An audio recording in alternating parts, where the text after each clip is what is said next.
Good morning, everyone, and welcome back to Insights from the Couch with our ever present dear friend, Dr. Ana Maria Ryan, owner of Seven Counseling.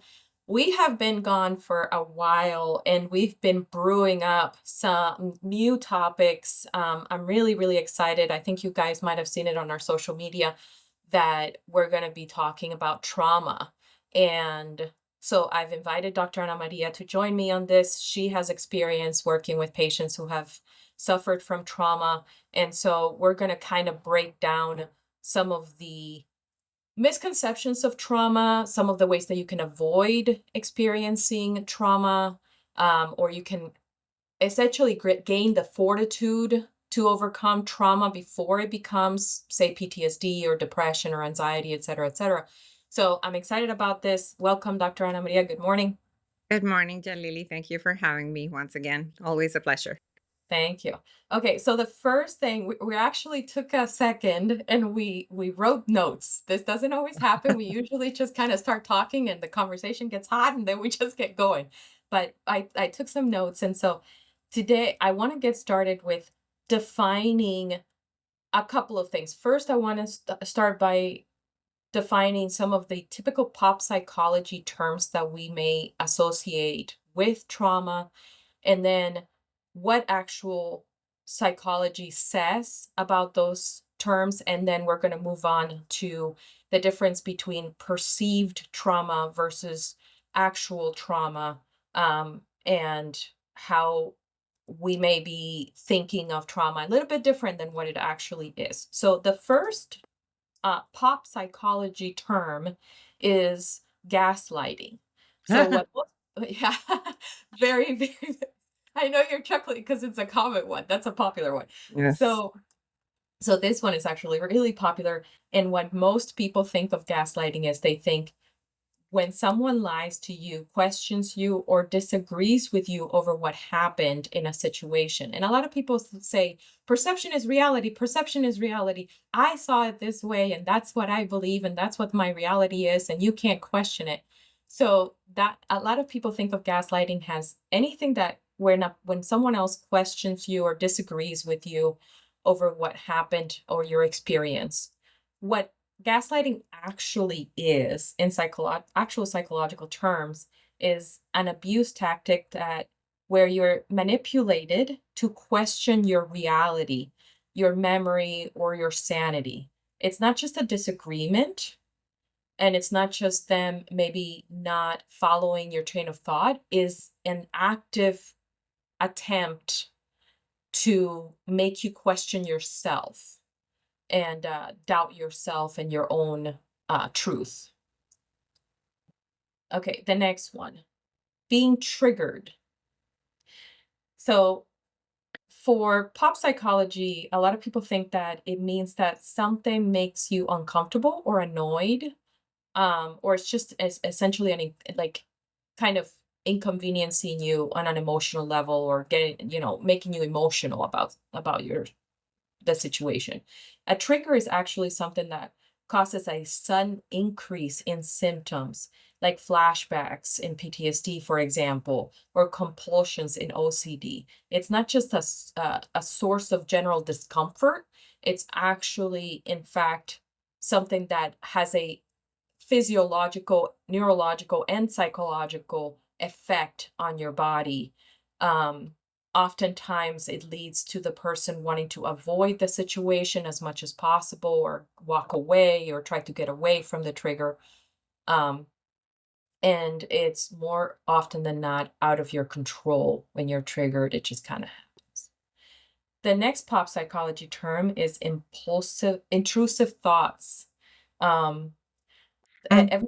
everybody would basically say intrusive thoughts. Not everybody, but what it seems to be the common belief is that intrusive thoughts are random impulses you might want to act on, like wanting to do something unexpected, like dye your hair or eat cake or go get a tattoo. Um, there's a lot of like little reels and stuff like that where you see people when you give into your intrusive thoughts and then the person's doing something kind of ridiculous. But in actual psychology, intrusive thoughts are unwanted, involuntary thoughts that go against your real values and desires. So the reason why they're intrusive is not because you just had a funny thought or a silly thought or even an inconvenient or inappropriate thought. No, an intrusive thought is intrusive because it intrudes on your values.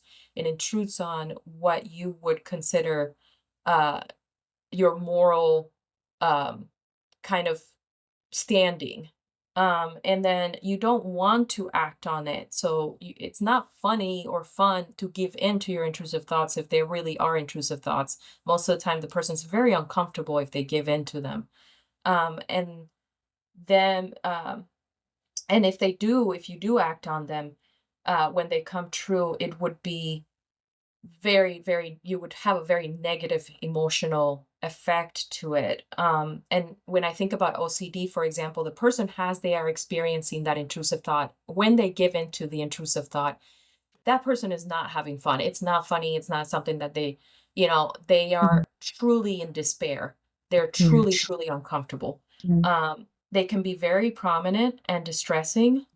Um, Um, Go ahead. if I can add, I think the ultimate intrusive thought is suicidal ideation for a lot of people. Yes, absolutely. I get a lot of my clients that are worried about these thoughts. They wish they didn't have these thoughts, but they cannot help it. It just pops in their head and they cannot get rid of the thoughts. So I wanted to give that as an example of the ultimate Yes. intrusive thought.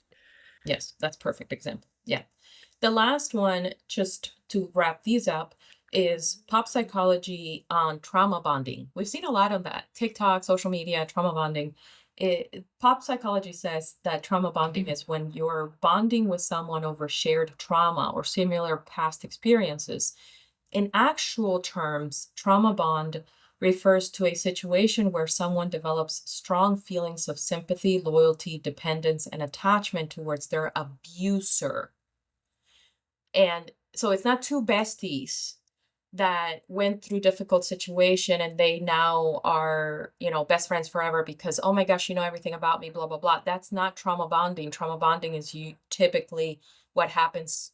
You'll see it a lot with narcissist and codependent attached spouses or significant others that they've trauma bonded to that person. And so now um you see that kind of like they have very poor boundaries and et cetera, et cetera.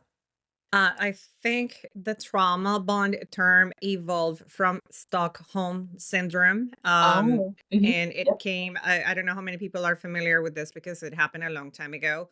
Um, I believe in the 70s, some hostages were taken in the city of Stockholm and they develop love and just really nice feelings for the captors and the people that were kidnapping them. And that's where the whole thing started. But before it used to be called Stockholm syndrome, and now it has evolved to trauma bonding. Mhm. Yeah, so that's basically the actual psychological definition of trauma bond. Um, so okay, so now that we've clarified that, let's move on, right, to defining what actual trauma is. Dr. Ana Maria, you want to go ahead and give your definition? Sure. And I just wanted to say that throughout the years with the DSM changes, the DSM has become a little more forgiving and inclusive of other events that are not just sexual abuse or combat, military combat, because it used to be limited to that once upon a time in the DSM. And for the people that are listening to us and do not know what the DSM is, the manual that we use for mental health diagnosis. So we can say that psychologically speaking, trauma is any experience that overwhelms a person emotionally to the point that they don't have the right coping skills to put this experience in their long-term memory. As every other experience go into the long-term memory, once you're traumatized, that experience lingers and you get triggered emotionally by something that happens today, and it still reminds you of something that happened 20, 30 years ago, 10 years ago, 5 years ago, and you can't get over it. You cannot just brush it off you. And sometimes I also wanted to add here that people may not be aware that their symptoms of anxiety or depression or attention deficit or obsessive compulsive stem from experiences that they didn't process correctly. Mhm, So, in other words, I want to say that trauma overwhelms the nervous system, the fight or flight instinct, the responses of I have to survive, or sometimes responses that have negative connotations in terms of I am defective. Uh, Memories are made of images, feelings, thoughts, and physical sensations. When a memory is, let's say, normal and nothing happens, it goes directly into the long term memory, no problem. But mhm, when a memory or an event happens and it is traumatic, it's going to stay with the same feelings, with the same negative thoughts that's attached to the memory and physical sensations. So that's what I would say it classify as trauma, but it can be anything. You know, it could be I was bullied in school and people used to call me ugly, or it can be I was bit by a dog, or I mean, it can be such a multiple thing, a range of things. But that's what I would say clinical trauma is defined as. I don't know if you want to add something else or if you're in agreement with my definition. I agree 100%. I also want to add that trauma, and you mentioned this, but I want to emphasize 99.999% of the time. I think I would even say 100% of the time, if you have experienced trauma, there will be a negative cognition associated with it. So there will be a negative belief that you're gonna associate with, and that is key. It's kind of really important for us to talk about that, because I want you to keep that in mind, because when we get to part 4, where we start talking about how to become more resilient to trauma, that's going to be a big part of becoming resilient to trauma, is how you present to your brain the experience that you just went through, how you take in that cognitive belief of the experience that you just went through. Are you going to tell yourself, this was the worst thing that's ever happened to me? Or are you going to tell yourself, thank God I survived? Um, are you going to tell yourself, I was worthless, I couldn't help my loved one, I'm a piece of garbage? Or are you going to tell yourself, I did everything I could, I wish I could have done more, but I know I did everything I could? So, like, perception of an event can make a huge impact on whether it becomes long-term trauma or whether it becomes a momentary acute traumatic event that you can then, in a healthy way, cope with. So I just wanted to emphasize that part. Yeah, if I also may add, Jalili, that the emotional aspect of trauma is what causes a lot of problems for people because it's not something that people can command or people can have control over. Sometimes the emotions are so overwhelming that people actually dissociate and they don't even know that this is happening. For example, I have a person, very dear person that I love very much, that lost someone recently, and she was not ready for the loss. And she was telling me, "I'm not crying. Is that normal? I feel so weird. I feel like this is not real. This is not happening." And so that's a response that comes from your nervous system. But don't be surprised if later on you break down and you start crying uncontrollably or something else happens. So I just wanted to say that in addition to the negative cognitions or thoughts that the person may have about that event, there is the emotional aspect that people cannot control. That's why sometimes we get phobias develop. I was Mhm. sharing with Jalili before we started the podcast that something happened to me when I was very young and I was exposed to a clown, something very innocent, but it really impacted my system, my nervous system. And even though I was very young, the negative cognition developed that I was unsafe or in danger around clowns. So the Mhm. result was, as an adult, I would run away from clowns because I would be freaking out and be afraid for, I guess, no reason in my head Mm. until I figure it out. So yeah, I just wanted to add that the emotional component. Perfect. Mhm. Okay, then we have perceived trauma. And the reason why I call it perceived trauma, and I'm being very specific on that, because it has become very, very popular to label things as trauma and essentially sell it as trauma. And oftentimes it even gets used as a way to psychologically manipulate people. Um, Perceived trauma is when a person, typically by choice, it can be a subconscious choice, but it's more often than not a choice that they make, put themselves in a psychological or mental space where they label a situation as trauma, but in fact what is happening is they're being inconvenienced, or their realities being inconvenienced or being challenged. And so they person will label something as trauma, even though they do have the coping mechanisms to deal with it, but it would be inconvenient for them to cope.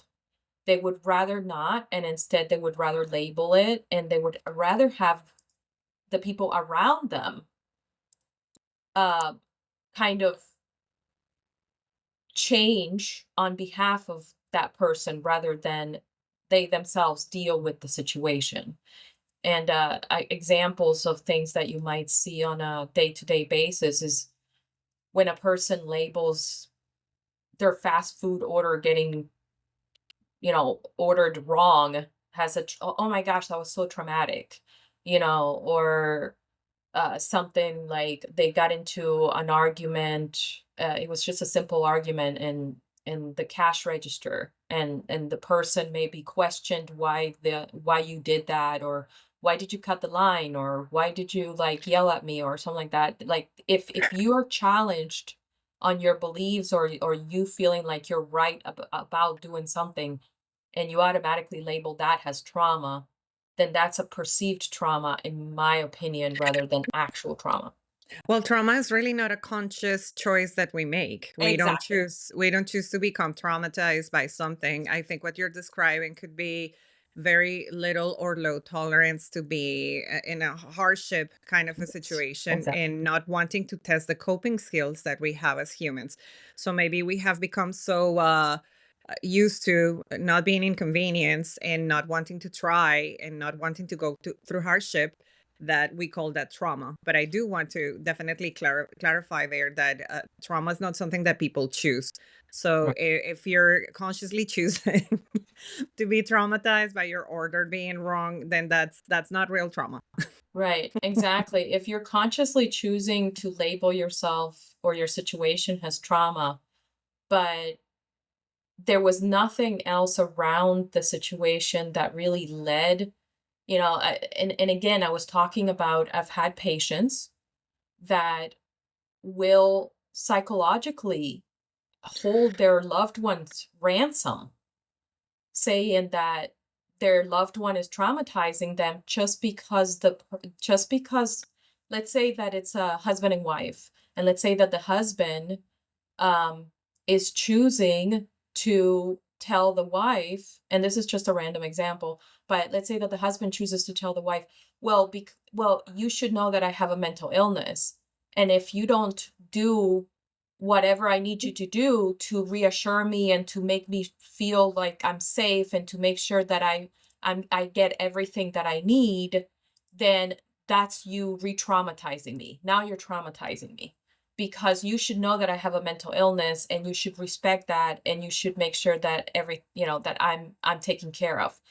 Well, um the truth is that it's your responsibility to deal with your mental illness. It's not everyone around you's responsibility to deal with your mental illness or change themselves. Now, out of empathy and love and affection, the people around you may be supportive of you, and they may be willing to jump in and actually work together to reassure you and to support you in your process. But when you see that person literally doing absolutely nothing to better themselves or their situation, but yet they go to their family member and their friends and say, "Well, you should change yourself to not inconvenience me, because if you do, then you're traumatizing me."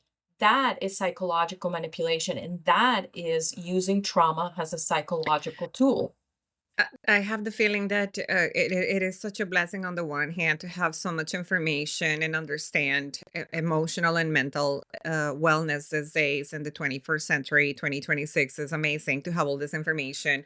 But then on the other hand, when it becomes a way to manipulate others, is not cool. Or when we make it, like you were saying, pop psychology terms that we're just using to get what we want, that really doesn't help our cause as mental health advocates, or doesn't even help your cause if you're doing that and you're listening, because it's like the boy who cried wolf, right? Like at some point people are not going to believe that you're being traumatized, and it's just going to work for just a short period of time. Plus it's going to really limit you to have life experiences that we all need to develop resiliency. I think a lot of us have had to do things that we don't want to do, that we're inconvenienced by, but we learn by that. That's part of the human experience and it's not trauma. Um, Sorry, I just had to say that. No, that's absolutely right. That's exactly my point. And so, okay, so now that we've talked about the two differences, the next thing is, how do we avoid becoming traumatized? How do we become more resilient to trauma? Um, the number one thing is you have to develop resilience in the first place. So what I was talking to Dr. Ana Maria, and she mentioned this a little bit at the beginning, is that we have essentially as a society, we've become so averse to failure and to hardship. We've become so averse that we would rather not try at all. If there's even close to the possibility of hardship involved, we'd rather not try at all. And I see that a lot with my younger uh, patients and like my adolescents whenever they go to school, for example, where they're going to school and maybe school seems a little bit hard, and they go to their parents and they say, "Oh yeah, school's too hard. I don't want to go to school anymore because I don't feel like I'm doing good or blah blah blah and it's really stressing me out." Well, and then the parents take them out of school and then put them on in homeschool, and then it's just the child in front of a computer. The child can wake up at noon if they want to. They can do their assignments 1 hour at a time. And the perception, the cognitive perception, what you're teaching your brain is, oh, this is how life works. If I am inconvenienced, all I have to do is just change my situation to a more convenient situation, and then I will make my life easier. But real life doesn't work that way. You can't always just go with the easier route. And school is supposed to be hard. It's supposed to be challenging. Yeah, I was thinking that life is like a video game, and in order for people to level up, they have to go through the quests and the hardships. And sometimes I talk to my younger clients that way, Yeah. especially when we're thinking in terms of immediate gratification. In other words, I don't want to have a 9 to 5. That doesn't work for me. I'm not Mm. that type of person. I have ADD. I can't be in a desk for this many hours. And well, I mean, guess what? If you want to level up, if you want to go to the next level and develop those coping skills, you're going to have to inconvenience yourself a little bit. In addition to what you were saying, Jalili, I also want to mention that some people are neurobiologically prone to developing trauma, real trauma, and some other people are not. That's why you find two different people that are exposed in the same situation to the same uh, event, and one of them may actually develop the trauma consequences and another person may not. So that part, I guess, we cannot really prevent because some people are more prone to it. But well, I guess cognitively you could try to prevent it, making your resiliency as strong as you can, right? Like proving yourself that you can do things, Yeah. testing yourself. That's how you get stronger, Yeah. right? And exposure as well is very important. Go ahead. Yeah. So to develop resilience, I would make two recommendations. First, there's resilience that's developed when you have no choice but to be resilient. Like you're placed in situation where you have to learn to fight for every meal or fight for survival or whatever. And in those situations, you just you become resilient or you die. Like essentially emotionally or psychologically you end up a mess. Now, on the other hand, there is chosen resilience, which is where you choose to embrace situations that maybe challenge you, um, in a way that will help you build resilience. And my recommendation for that is, because that's the easier one, I suppose. My recommendation for that is expose yourself as often as possible to as many things as you can that push just a little bit past your limit. For example, I think I've talked in the past how I'm very, very introverted person. I'm very uncomfortable with um, initiating conversations with people or going out and doing business stuff. Like, I don't like that. And, but I learned that that was a critical part of business. And so, on purpose, I chose to put that burden on myself and do that because number one, it's good for my business. But number two, and very importantly, and probably the biggest reason why I did it is because I didn't like it. I did it because I didn't like it. And I should be able to do things that I don't like. I should still be able to do things that I don't like. And so try to put yourself in a situation where you challenge the things that are going to make you better that maybe you may not like to do, but would have eventually make you better. I thank you for sharing that, Jalili. I think that's excellent advice and reflection. I also feel like it is very important to know yourself in terms of how you respond to things that happen.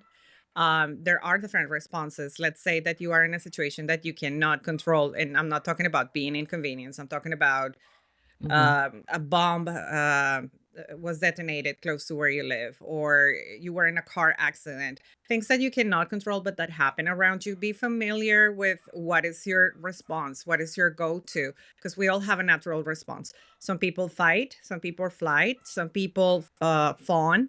Mhm. So it really depends on the person. Each person has a different response. And I think for developing resiliency in hardship is critical to know what responses we have naturally. And number two, I would suggest, but this is for like things that happen again that you cannot control.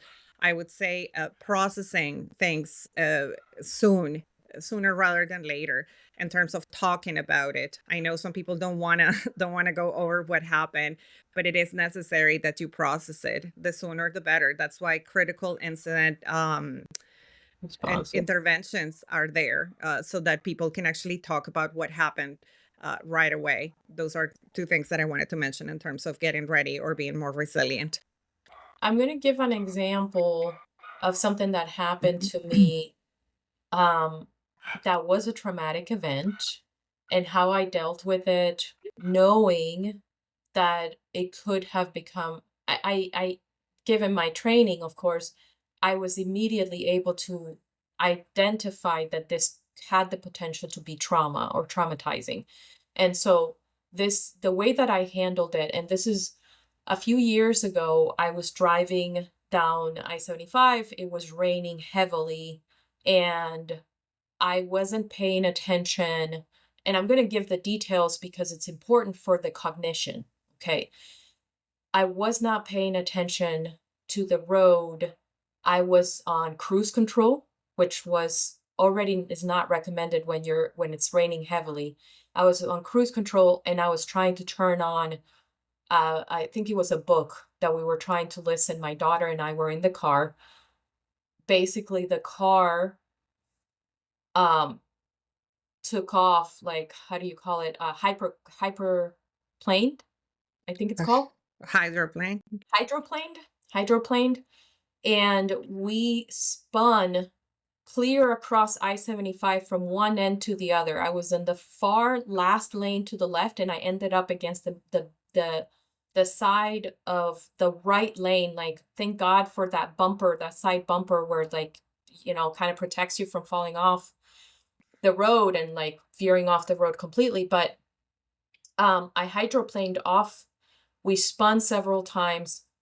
In the process, as it was happening, I turned and I held my daughter's hand, and she was telling me, "Mommy, are we having an accident?" And I was reassuring her as we were literally going around in circles.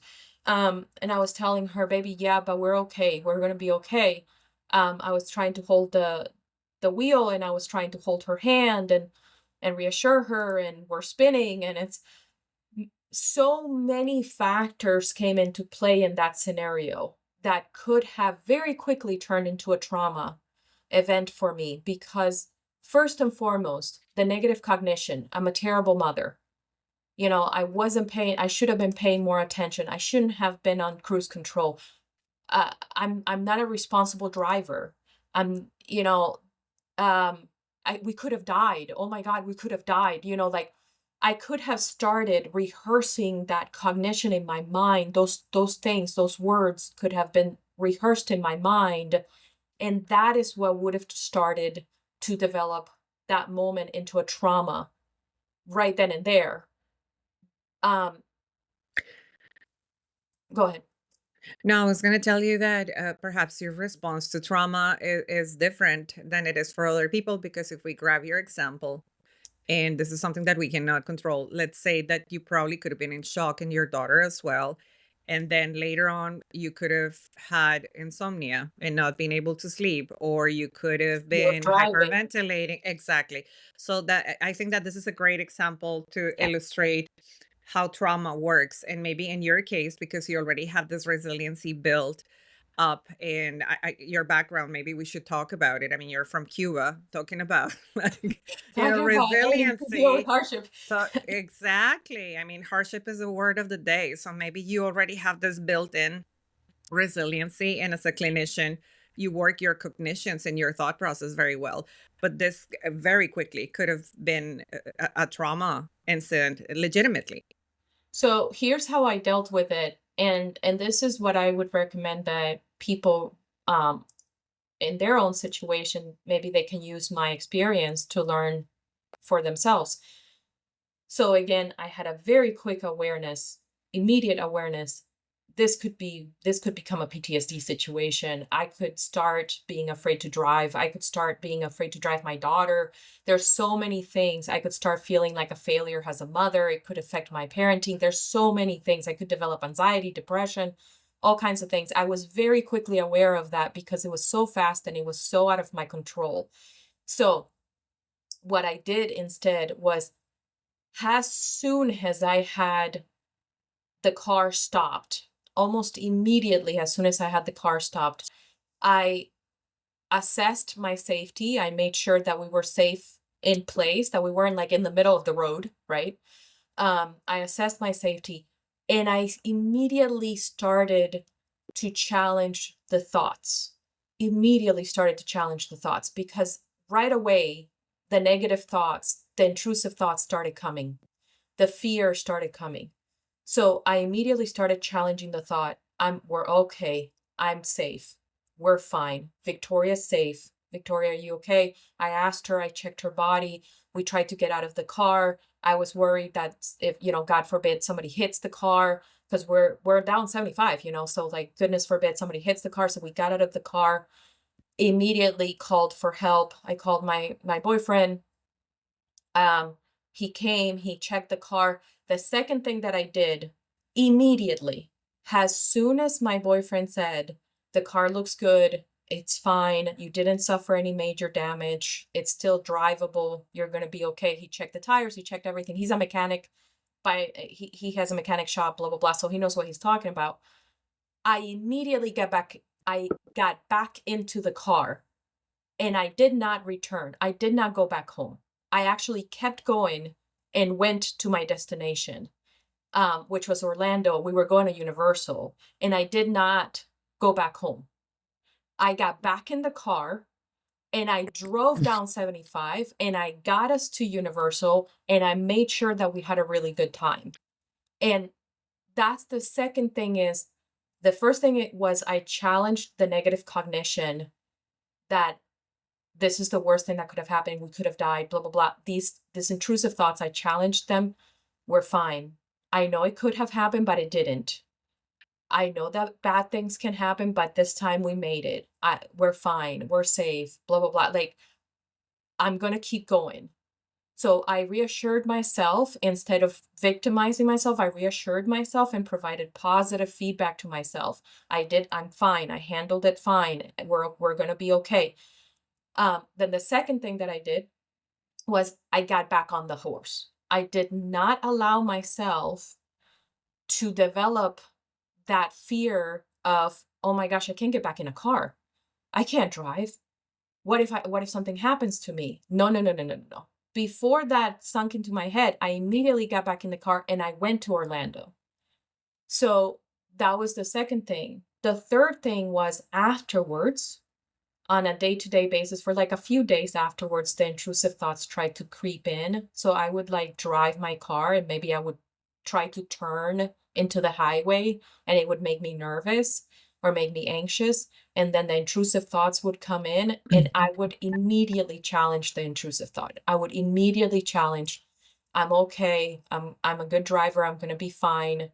I can do this. I did not stop driving. That is so important. I did not stop driving. I did not allow the event to stop me from living. It did not or impede me from my everyday life. So those three things I think were really crucial. Um, and then the final one is I took some time after for myself and kind of allowed myself to cry about it. And I actually did process, like I went into my shower and I thought about it, kind of like went through the scenario in my mind and processed it. Um and I allowed the thoughts to come. I just didn't hold on to them as my new reality. And that was the a big difference. Thank you for sharing that. I think that a lot of people are going to be finding those tips useful in the midst of a situation that they can apply to prevent some things from happening. As you were talking, I was also thinking that this sounds very much like what critical intervention Mhm. um, trainings are about. Once again, you have to do exposure, and even if you don't do critical intervention in the moment and you do trauma therapy later, most likely you're going to be doing some exposure therapy, whether that's direct exposure or indirect exposure, like EMDR, accelerated resolution therapy. All of these therapies are meant to expose you to what you didn't expose yourself when it first happened. So I guess what you're describing is what we're supposed to do in critical interventions, and definitely allow those feelings to flow. I think that it's a disservice when people just want to pretend like they're okay. Right. So yeah, thank you for sharing that. I think that was brilliant. Thank you. So just to wrap it up, um, and I want to make sure that you guys know we would love to hear your stories of survival, of trauma, how you've dealt with it, how, did you feel like it was difficult? Do you feel like you were able to overcome the trauma, or is it still something that you're working through? And do you have any tips for people as well? But just to go ahead, Dr. Maria. I'm sorry, I don't mean to interrupt you, but I just wanted to say to the people that are listening that have consequences from traumatic events in their lives and they're dealing with it, you are so strong. You are so resilient. You already are doing what you're supposed to be doing. You're putting one foot in front of the other, regardless of what happened to you. And that right there shows really true strength and is just admirable. I just wanted to say that for the people that are Absolutely. listening. Absolutely. Um, so again, just a couple of tips on how to become resilient to trauma. Uh, Try to challenge yourself in everyday life. Don't wait for the hardship to literally knock you out until you have absolutely no other choice than to be strong. You can develop strength and you can develop resilience all by yourself. In It is under your control to do that, and that is by choosing to do hard things every single day. Choosing to It can be something small, it can be smaller things or bigger things, but choosing to do things that challenge you every day um, will help you become more resistant to trauma, more resilient as well. And then when trauma does happen or when an event happens that could potentially become a traumatic event, um, do not allow yourself to immediately succumb to the negative thoughts about yourself in relation to the trauma. Don't immediately allow yourself to let your mind take over and start beating you up and blaming you and guilt tripping you into believing that it's your failure and that's the reason why the event happened. But instead, choose to love yourself through that moment and choose through to reassure yourself and to maybe use some positive feedback or supportive feedback. If you can't handle positive, maybe you don't like yourself to that degree, at least don't beat yourself up. If it happened, it happened. And if it was out of your control, it's out of your control. Let's instead talk about, okay, what are we going to do next and how am I going to handle this? And I can, okay, so I made it. I got through it. Now what? At least those types of things. Um, so that's my recommendation on that. And then obviously, don't allow the event to stop you from living everyday life because that's one of the worst things you can possibly ever do. Um, and uh, and make sure that you do take some time when you are in a safe environment to process the experience, not to beat yourself up necessarily, but to process and to allow yourself to feel. Even if you feel guilty, it's okay. Allow yourself to feel. Just don't sit with it. Don't live with it. Don't make it part of your whole personality. Just kind of give yourself an opportunity to process in that moment, in that time. Any final words, Dr. Enemy?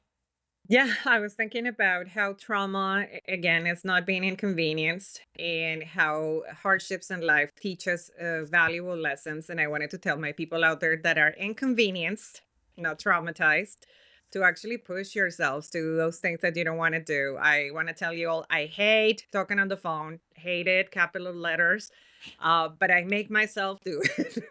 And now I'm not as opposed to doing it. I mean, naturally, I would prefer not to, but I inconvenience myself daily talking on the phone. So go ahead, challenge yourselves. You can do it. All right. So thank you so much, everyone, for listening in. I really hope that I can turn this into a bit of a series where I have a couple of people that I want to invite to talk about their experience with their trauma, and how they overcame it. Because the people that I know that I want to invite have some really incredible stories. So I'm excited about that, and we'll talk to you guys later in the next episode. Have a wonderful day. Stay tuned. Bye.